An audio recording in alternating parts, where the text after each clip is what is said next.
one of the key things that we ask ourselves really is, what's the purpose of the business case? It's actually crucial to understand the timing of the business case in the decision-making cycle for the company. There's two main occasions that we're asked to do business cases. One is a very high-level indicative business case, and it's about really the justification for investment. And the high-level business case is really often to size the potential savings that are going to be available for the initiative and to try and secure that funding. There's another occasion when we're really asked about the business case. So that's about detailing and validating the business case, validating the savings that we anticipated in a high level, and that really is about return on investment. I'm going to talk about both of the business cases in this session, and what I'd like to do is perhaps start looking at the detailed business case and come back to the high level, because it's the high level one actually that we're asked most about. People are really trying to get that funding secured when they're competing against internal projects.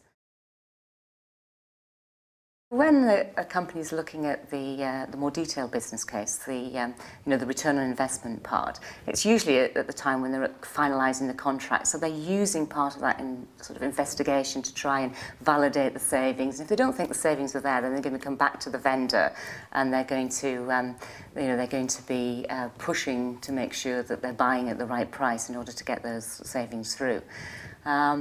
Usually, at this case, in terms of timing, the company's actually agreed the scope of what they're deciding on. They've confirmed that scope. They know what countries are going to be in. They know the level of outsourcing that they're looking at.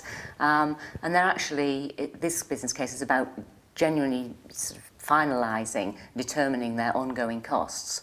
It's looking at the total cost of ownership, it's looking at the retained organisation, the vendor costs, the amount that they're going to pay for various aspects of their business.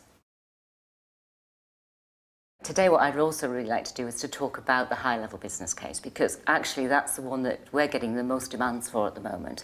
It's not surprising really in the current economic climate that you're going to have companies who are looking at finding savings. And actually there's more competition than ever for the limited funding that's available for those initiatives.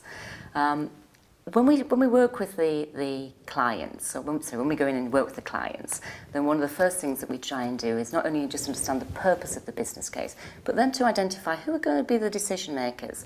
Who's going to be the person with the funding, and who's got the yes on the handing out of that funding? Everybody expects a business case saving. That's a given these days. They are looking for cost savings. No way you can get away from that. It's actually a prerequisite nowadays if you're doing a business case. No business case saving, don't bother presenting for the funding. However, actually many of the stakeholders are looking for that additional business value, the added value that's the business benefit beyond just the cost savings. So always cost savings, but then that added value. What's the additional added value that our business wants? Is it flexibility? Is it a springboard for the future?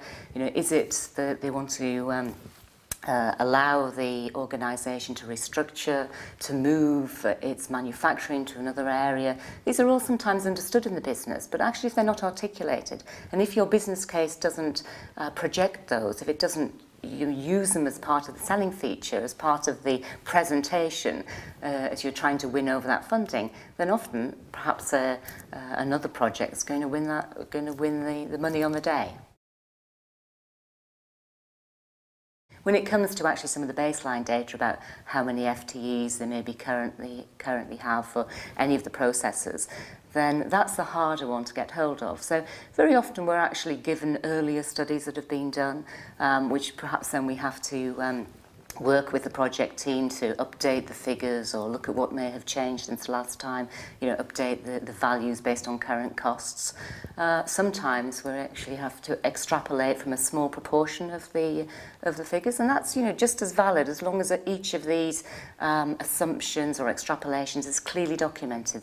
And one of the key things that we do on a high-level business case is to make sure that with every business case, with every savings projection, comes the assumptions of the raw data on which that was based, or the extrapolations on which those were based as well. Just to recap, getting a business case right is all about timing and purpose. is it an early business case? Is it about high level? Is it about indicative savings, potential savings, and about just the justification for investment? Or is it later in the cycle? Is it about finalising the business case? Is it about detailed justification, digging in and validating those early assumptions, and really about return on investment? And don't forget the decision makers. This is key. You know, those people who have the funding, whose funding you want for your initiative, it's about understanding what they see as added value and what additional benefits they're really looking for, and particularly what weighting they're going to put on those benefits. That's what it's about when you're going to get the business case right.